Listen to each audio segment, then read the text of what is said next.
Signing up for your first 5K is a massive win. Congratulations to you. But the starting line can be a bit intimidating. The noise of the crowd, that electric atmosphere, it could really swoop you up. If you're not careful, your victory lap can turn into a panic attack.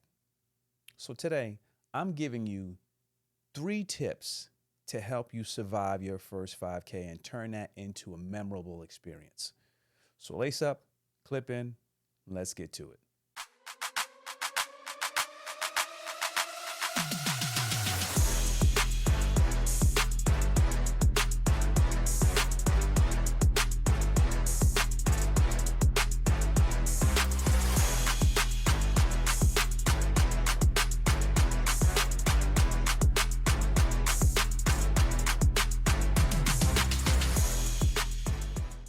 Before we get into what we're going to cover today, make sure you hit that subscribe button and press that notification bell.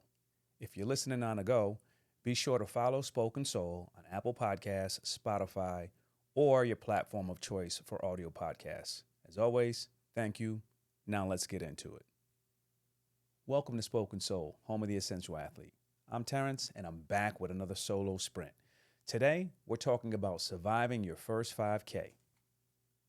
Now, before we get into things and break down the execution, understand this. Your first 5K isn't about setting a world record. It's about executing habits you've already built. It's about minimizing variables so you can focus on the movement. And it all starts with our first rule, the golden rule. And it's simply nothing new. Let me explain what I mean.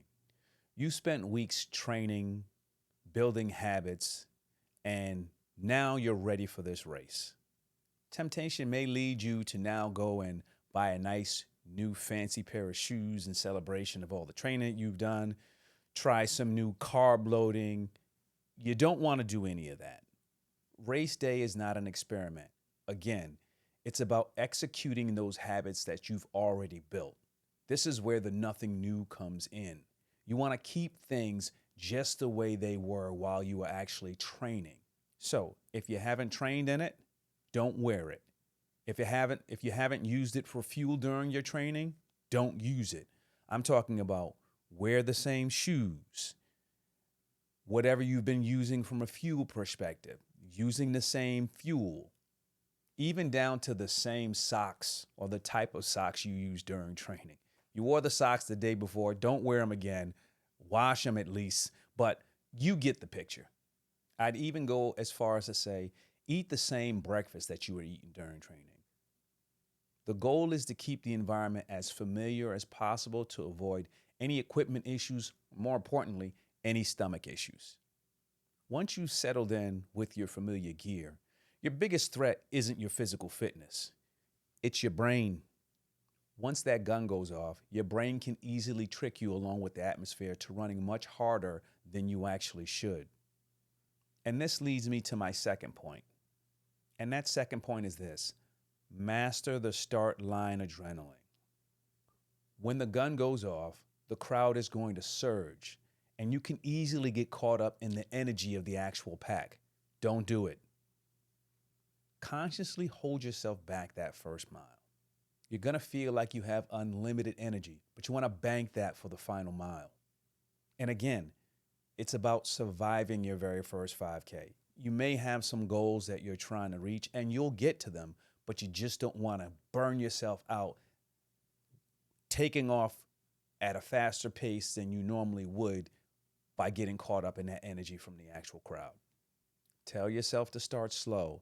It's actually easier to speed up as the actual race goes on. This will also prevent you from blowing your legs out in the first 5 minutes of the race. Now, if you successfully range your pace in, the next challenge is going to happen probably around the halfway mark. This is where many first-timers hit that mental wall and give up. And this is exactly why you need a strategy to deal with any fatigue that might come on. And the solution? The walk-run method.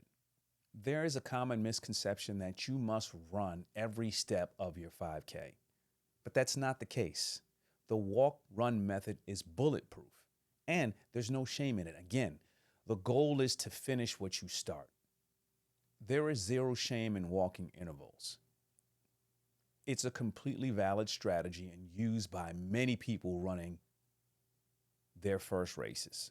I've even used it in a half marathon after coming back from a 2 year layoff. The beauty of it is this: it allows you to manage your heart rate, lower your core temperature, and finish the race strong. If you need to walk at mile 2 to make sure you finish the race strong, take that break and walk. So let's recap everything. First, tip number 1: on race day, nothing new. You've gone through your training, you have your actual execution plan, you have your routine. Stay familiar, keep those things that you've already used during your training to make sure you can successfully get through that actual race. Tip number 2: make sure you master your adrenaline at the start line. Don't let the flow of the crowd suck you in and pull you out at a pace that is not going to be conducive to you actually finishing the race. And finally, tip number 3: the run walk method is a bulletproof method to make sure that you're strong enough to finish where you need to finish at the end of the race. There's no shame in it. People use it all the time. So let's wrap up. Training for a 5K while managing family and a career is a massive win. You've done the work. The day of the race is just when you execute the actual plan. These 3 tips are going to help you stay on track and get you where you need to be, and that is to the finish line. So, until next time, keep those wheels turning and those feet moving. We'll see you on the road.